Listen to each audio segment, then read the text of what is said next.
Judy Garland, Lindsay Lohan, Ozzy Osbourne, each with a tumultuous past, and yet none with a tale so torrid as to match this little darling of pop superstardom. From her humble beginnings on the streets of Flushing, to her meteoric rise in the supergroup 8E, to her legendary descent as one of the most notorious figures in rock and roll history.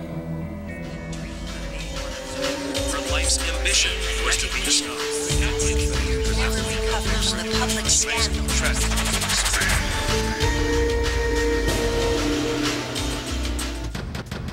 When the truth is found. Alysoun Victoria Roach was born at a Jefferson Airplane concert to proud parents Joe and Irene. Joe was an English teacher. Irene was a typical 60s mom. Brother, Chris Roach. It's kind of a touchy subject. We didn't have a lot of money. Parents were poor. I mean, we were pretty poor. We weren't that poor. I mean, it was... Alright, we were fucking penniless. Anyway, we were so poor, Alysoun wanted to play the bagpipes, but of course they couldn't spend any money on that, so they just went out and bought her a bag. At the age of 17, Alysoun acquired her first guitar. Then it was the guitar, every day and every night. Busted flat in Baton Rouge, waiting for a train. I was feeling this faded. That was right before she ran away. Right before that.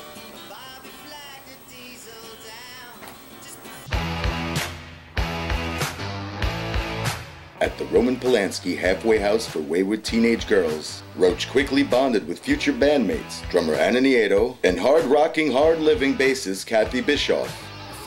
Drummer Anna Nieto.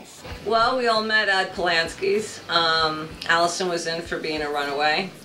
Kathy was doing a stretch for hitchhiking, and I was doing a nickel for being destitute.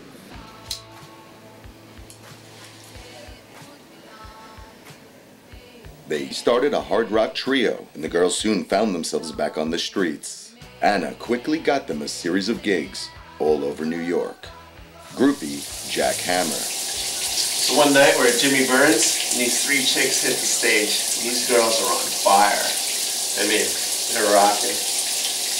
Kat, Anna, Alysoun. Just say I filled my diary that night.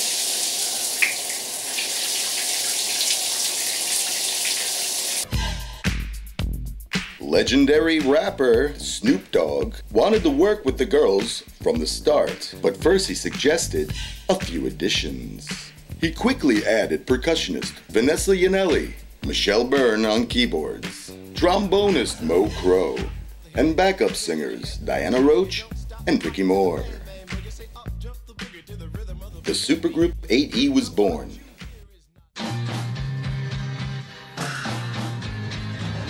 Their first album received critical acclaim, but their second album, Queens of Noise, skyrocketed the girls to fortune and fame.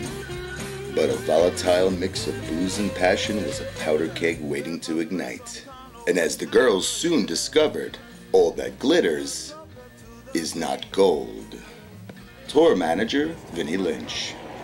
Yeah, they, a lot of attitude, you know? Just problems from the start. Hotel rooms, public urination fines, arrests for barroom brawls. And who gets stuck with the bill for all of that crap, huh? You think they're gonna pay it? No. Not at all. We get stuck with it.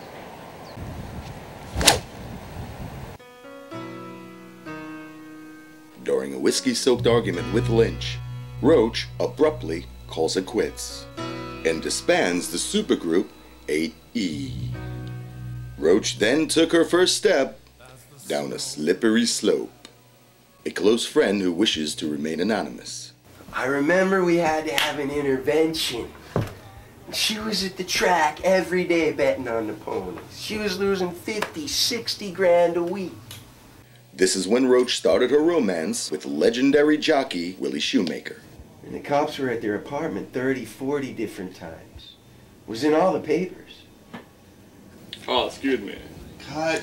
This was the start of a series of on-again, off-again, high-profile romances. Little did she know that the roller coaster was about to come to a screeching halt. Coming up, Love is in the Air. Is there an 8E reunion on the horizon? For life's ambition was to be a star. Covers the public scandal.